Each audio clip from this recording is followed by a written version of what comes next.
situation. No, I remember when you first like worked on me and like kind of gave me your take on so I've been, as you know, I've been going to chiropractor since I was like 3 years old. So I know, like, you almost have an instant, you know, you just know. And it was interesting because being in Miami, I had gone to several that I just like completely walked out of and were like just the wrong fit. Well, chiropractic is interesting. You know, there's this vitalistic type of chiropractor. You know it when you see it.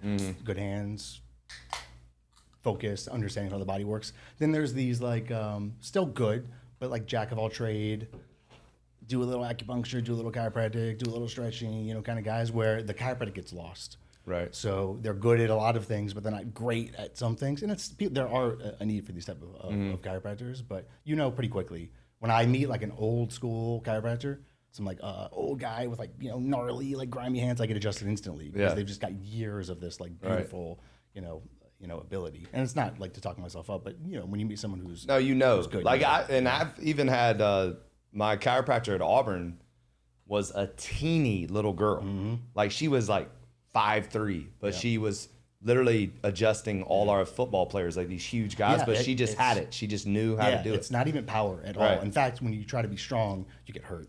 It's about speed and precision and intent and focus. So yeah, when you meet someone, it doesn't matter how big they are. Some of the biggest guys can't, you know, adjust a baby.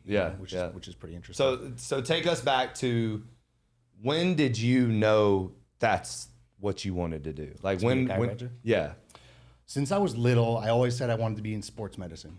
Since I can remember. Well, first I wanted to be a football player, but it didn't work out. You know, there's not very many Jewish football players. So sports medicine was always it. That's what I wanted to do. Got to college. I was in sports medicine, pre-med. And the intent was just go to medical school. And where'd you go to college? I went to Florida State. Okay. So the intent was just to go to med school and figure it out. So I signed up for pre-med. I'm going through it or whatever. About 2 years in, this is such a dumb story. I was in the gym working out. And I was doing like one of the neck machines. And this girl walks by who ended up becoming my girlfriend. This gets really weird. So I like doing the neck machine. I see her. And my neck I just feel this like rip like in my neck. And I can't, I'm like freaking out. I can't turn it. So you hurt yourself because you were checking out a chick. Yeah. Okay. Real bad. It was classic, bad. Classic male move. So a couple days go by. I'm dealing with it. It's getting worse. I was working at Chili's at the time in school. I was a cook. Chili's, nice. And I couldn't work. It was like that Batman, you know, kind of thing. I couldn't sleep. I couldn't drive because you can't like turn. It was horrifying. So it gets worse. This chiropractor comes and speaks to one of our classes. It was kind of like a career day thing. He explained how it worked. And I like went up to him. I was like, hey man, this is real bad. You know, what can you do? So he has me come by his office, kind of explains it. Boom, you know, just like the lights are like back on, like instantly back on. Yeah. Wild. So then I was like, okay, well, I should be a chiropractor. Turns out that girl, we meet again, we start dating. Her father is a chiropractor, which is really interesting. Yeah, wild. Kevin, who's my roommate at the time, is interested in chiropractic. So we just got kind of like really hyped up into it. And it was all just a bunch of serendipities that kind of led me to it. So you knew Kevin in college? College, yeah. Oh, wow. We were roommates in college. Yeah, which is pretty wild. He graduated a year before I did. I had that... freshman experience where it took 5 years. But after that, it was good. So he left early, went to another school, and the one I ended up going to, which was in Texas, was more of a vitalistic school. So that's why he and I are a little different. He's more like of a sporty chiropractor, more of a vitalistic chiropractor. And then it just led everything. It all just kept leading, to that, and it made sense because it was sports medicine, but it was more into what I was into. I was still never, even as a child or in college, I was never into medicine. I was trying to like biohack before biohacking. Okay. So, what supplements could you take to make yourself improve? What techniques could you do? I was just always interested in how to hack the human body to improve. So it worked, and I didn't know what chiropractic was. People just think chiropractic is your back hurts, your neck hurts. But it goes way deeper than that, which, ended up being a great thing. So it was a perfect fit. And it just, I'm a big believer in serendipities and opportunities, and things will consistently show up in your life. And then if it's obvious enough, you just keep acting on it. Always. So let's just lean into the whole chiropractic world because that's your expertise. Yeah. Can you debunk some common chiropractic myths and explain how chiropractic care is both real and helpful? one of the things I'll just go ahead and say is that, to your point earlier, chiropractic goes a lot more deeper. Like when we used to get sick as kids, my dad didn't take us anywhere except straight to the chiropractic office. Yeah. And he was, and then it was one of those old school chiropractic guys. And he would explain to us, like, if our body's not in alignment, then it messes with your immune system and blah, blah, blah. And this is, I'm talking like, this is like age 5 and 6, So just lean into some of the, because I mean, every single time someone comes up to me with a problem in the gym, the first thing I say is you. Yeah. And they're always like, oh, they're always like horrified. They're like, oh, chiropractor. Like, so kind of let us know some of the bull crap out there. Chatting about a little bit earlier.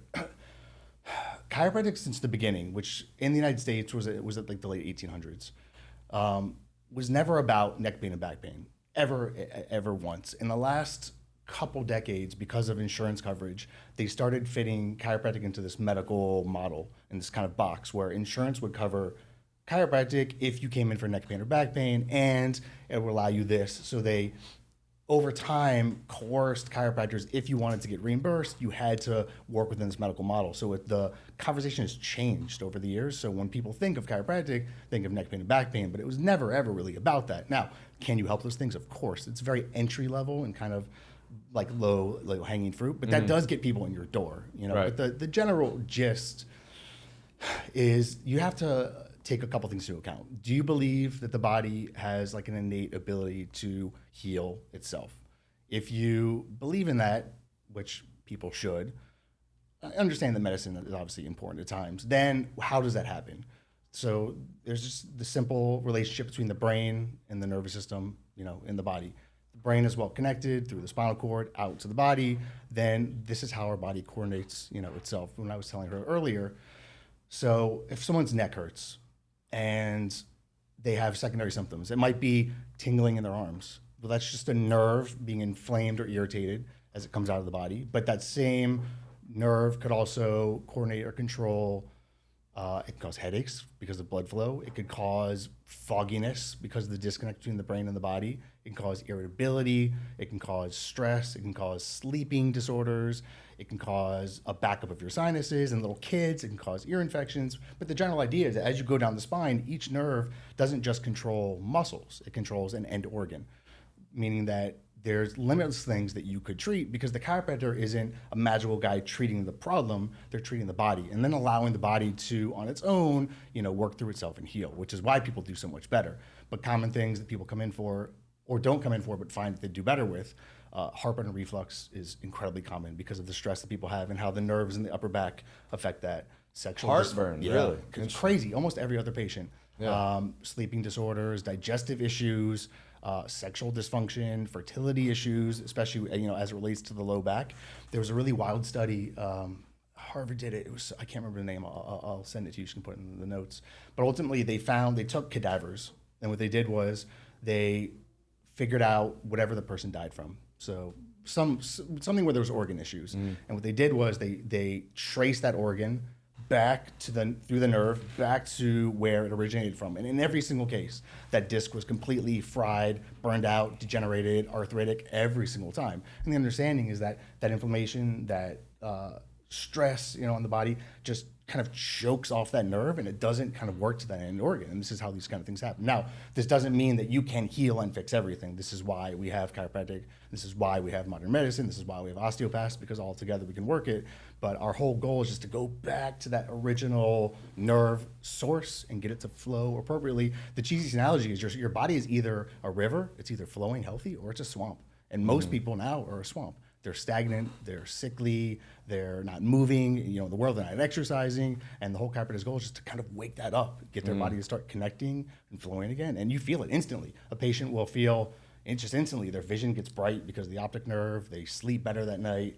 I would say 85% of my patients are not sleeping throughout the night when they start, and the first night they sleep instantly and they're freaked out by it. But it's just because you're turning your body off of sympathetic, which is that overdrive fight or flight response, and into parasympathetic so they can heal and rest and relax. We're not supposed to be sympathetic all the time. It's reserved for hunting and gathering and getting away from a predator. It's not reserved for what we have now, which is 24/7. Stress is crazy right now, and this is one of the things that is really causing huge problems in the world. So at its base, when someone's adjusted, the brain feels that kind of biofeedback, the body relaxes, and you get this parasympathetic response, which is how healing happens. It's how you get into deep sleep. It's how you produce growth hormone. It's how you bring cortisol levels down in the body. So it's cool, and it's not that I'm individually doing that. I'm just giving the body a chance to heal on its own. That's kind of how it works. Very cool. And then as far as like people getting scared of the adjustment, what would you say to, because that is the number one reaction I get every single time is, oh my God, like, you know. Well, yeah, it's common. I was nervous the first time I got adjusted. The first thing is that the noise that you hear is not bones crunching or cracking. That doesn't actually happen. The noise is what's called cavitation, which is this release of gases between the joints. And when they move, there's this kind of release. It's similar to if you pulled your finger. When that joint moves, you hear this cavitation, gas releases, the body kind of starts to flow better, and that's what's happening. People think they're getting like cracked. There's a place, I'm not going to say the name, but there's a place with a crack in the name, you know, this chiropractic place, and it's not that. And also, the way that people should really be getting adjusted, and the things like what you expect, that's like some sort of like, you know, Chuck Norris like karate movie where your head is turning around. It's not that at all. It's very minimal, very specific, you know, movements to create movement within the joint in a way that's both impactful, but you know the body can take it and not have resistance, because people can be overstimulated. If you watch some YouTube video of somebody adjusting 85 segments on somebody and doing 20 different therapies, it can be overwhelming because you're just putting too much information into the body. It would be like going to the gym and doing arms and legs and calves and back all that at the same time. It's too much, you know. That's kind of how it works. So that sensation feels good and it's safe, and the chiropractor's job is to work with the patient so that you guys can kind of, as a unit, you know, create the healing, that you're not overwhelming or overbearing on the person or trying too hard. And again, just knowing how to adjust appropriately so that it's done in a way that's accepted and relaxing, that you don't have to be some like overbearing, like ogre, like crushing people because it looks cool on TikTok. You know, like there's I think that happens. I mean, you do that with me. It's like sometimes when I come in and I feel my worst, you're the, I don't know if gentler is a word, but it's a Southern word. So you're more gentle with me. And then when I come in feeling good, then that's when you kind of bear down and give me a little bit more. And so some people can be adjusted aggressively, but more, you know, physically. But more often than not, it doesn't require power. It requires speed and precision and understanding when the body is the most relaxed. Even when someone's really tight and tense and they kind of tense up, there's always this moment when you can feel when they're going to relax and you adjust in that. So it's an art. Chiropractic is a science, certainly, but it's an art as well. And it's a skill that has to be built. I'm certainly better at 45 than I was at 27. And I expect to be better at 65 than I was at 45, you know, assuming my hands are still working at that point. And you're correct me if I'm wrong, like your continual education when it comes out, you're constantly going to like stuff and I'll show up to learning seminars with students.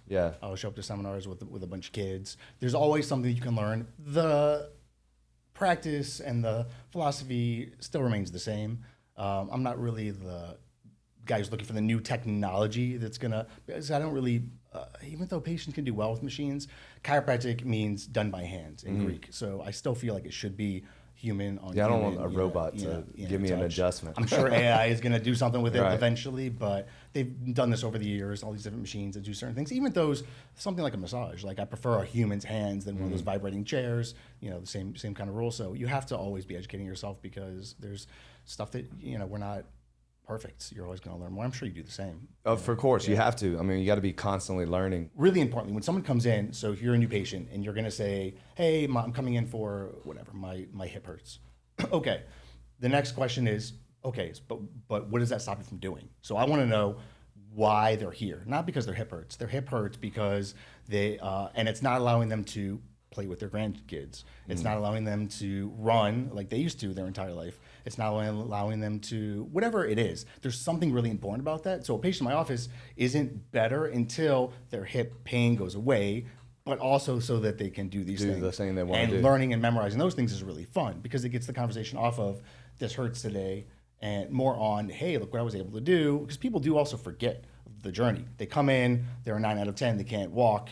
And if you just talk about pain every time, 2-3 weeks in, they come in, how are you doing? Oh, this hurts here. Okay, but you crawled in here, you know, you're playing your sports again. So we try to always reframe it back to functional things. What could you do now that you couldn't do before. That's a really, impactful thing. So we care about achievement and functionality, not about whether you're in pain or not.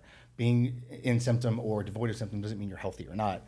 Same person who feels great on Monday and croaks of a heart attack on Tuesday, they weren't healthy on Monday. They just didn't know they weren't healthy. Right. So functionality is much more important for us than whether they're in pain or not. It's such a low hanging fruit, and I try to get the patients away from that. There are places they can go to for like aches and pains, similar like what you do with like an osteopath or a functional doctor. We're just doing it, without medicine. Right. And then in conjunction with them. It's hard, these places that just do, hey, my neck hurts, I need to get cracked ones. That's hard to manage. A lot of energy there, and the patient's not going to get better. Right. They're going to feel temporarily better. And what happens is, if a patient comes in and is hurt, doesn't want to do the work to fix it, and they come in a few times, ultimately it's going to come back. And what's going to happen is the conversation is with the friend is going to be, hey, you went to that chiropractic, what happened? Oh, it didn't work. They're not going to say, I didn't do what he told me to do. Yep. I didn't follow through. I didn't do my homework. He's not going to say, I only went 3 times. So that's a hard stand that we had to make. And we'll refer. It's not like we just send them on the street. We'll refer to these places that just do temporary care. These are all scary things. But again, moving forward into the scariness and the things that you know in your heart that you need to do and being comfortable with that, being really comfortable with being uncomfortable has really helped, because it is terrifying in business to make steadfast decisions that in the long run will be great, but in the interim, you're turning patients away. Like at times, it's pretty wild. Right. Yeah. Because you're playing the long game. Right. Which I love. And you want them to have results more than anything else. It's you just can't get somebody better and within an adjustment. You see on TikTok, like, oh, I'm fixed. The way that neuroplasticity works and the way that the body changes, you have to have some compounding effect to structurally change the body and get the brain to recognize it and to heal. This one adjustment feels nice, but it may even make them sore. Like they're not going to, get better. So it requires a little bit of work initially. Right. Yeah. Unless a patient is someone like you who's been adjusted their entire life, and you take films of them and they look relatively pretty good, which you do for the most part, except for like some football stuff, then that kind of patient can do okay with just coming in for wellness. Yeah. Yeah. How do you feel about the habits related to your practice that teach your kids? Not only like starting chiropractic at an early age, but also, the way you've decided to live your life, and then how does that connection go down to your kids? Yeah, it's kind of cool. So, wife? Our kids were born at home, which was a wild kind of experience. They were adjusted at birth, which was kind of amazing.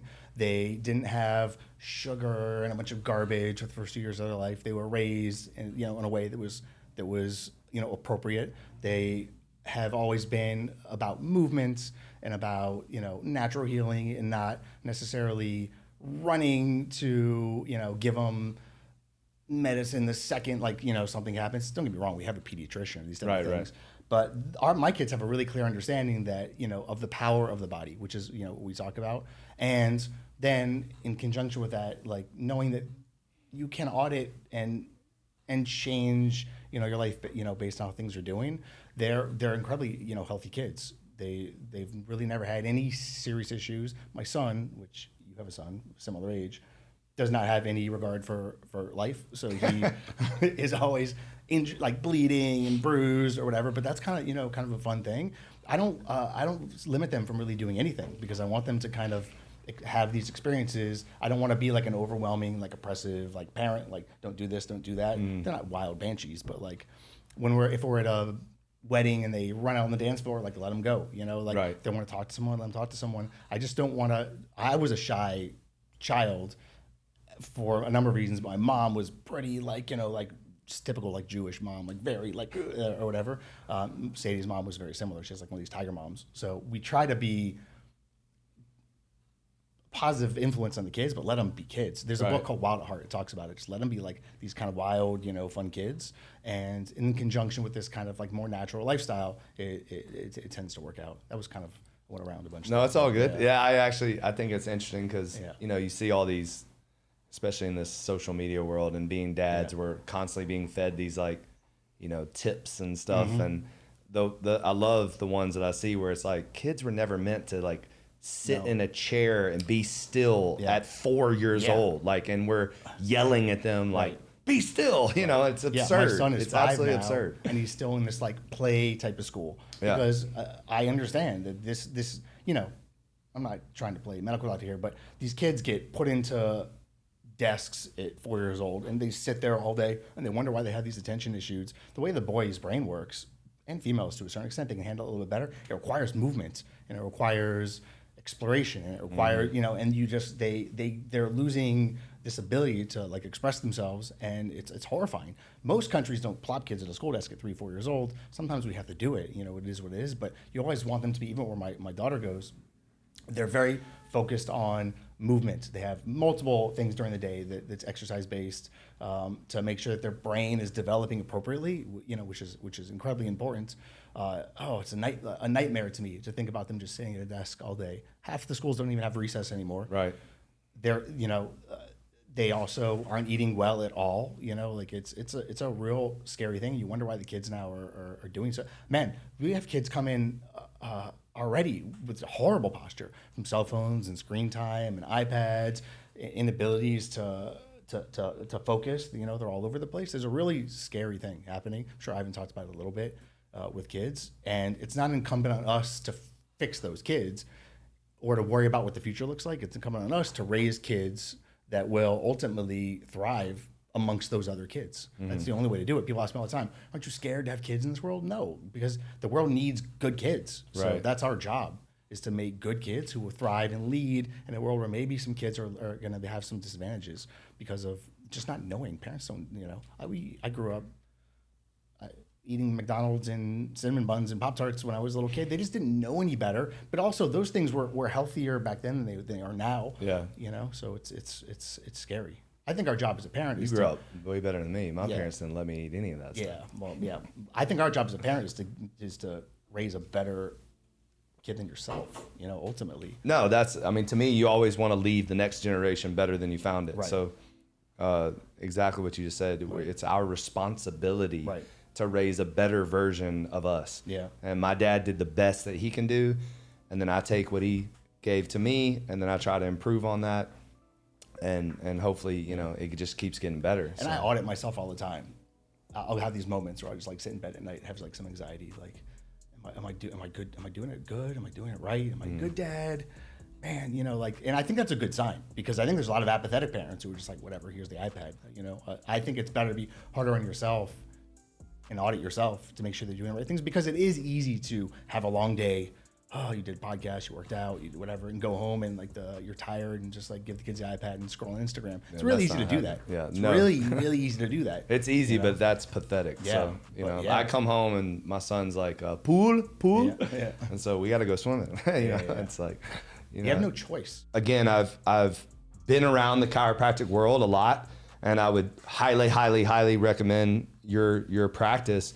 What would you say, because I know you have some young chiropractors already, what would you say to these young chiropractors that are 20, 25, 26, 27, back when you started, to strive for what you've accomplished, Primarily, be a chiropractor, and I'll explain what that means. But because the cultural authority of chiropractic isn't the same, meaning that you're gonna listen to your primary care doctor. They have that cultural authority. You expect they're, on top of things. There's this, because of the history, and there's this, some nuance with people not understanding, chiropractors. So chiropractors will please by trying to offer as many things as possible. I can adjust you, but I also can stretch you, and I can do acupuncture if you want. If you want, I can do some cupping, and then we can do some dry needling, and then I can do some nutrition. Or these are all important things. But if you're not, what separates a chiropractor from a PT, or in this country, DOs are more like medical doctors, but from an osteopath, like in other countries, is the specificity and the philosophy and the art of chiropractic. And if you don't want to do that, then this isn't the profession, necessarily for you. You can, if you want to run a business, then you can do any kind of business in the world. But this isn't an art that requires intent, and focus and understanding who you are. And if you can't do that, it's really difficult. Those are, there are people who need some of those, type of people, but it's impossible to be a great chiropractor if you don't understand what a chiropractor is and you don't truly think that you're a great chiropractor. That's sounds cliche, but it's true. In every case that I've seen this, it starts with like in here and knowing that you really know what you're doing and that you're confident in it and you believe in it. And that's what you have to do. Then after that, you're good. Boom.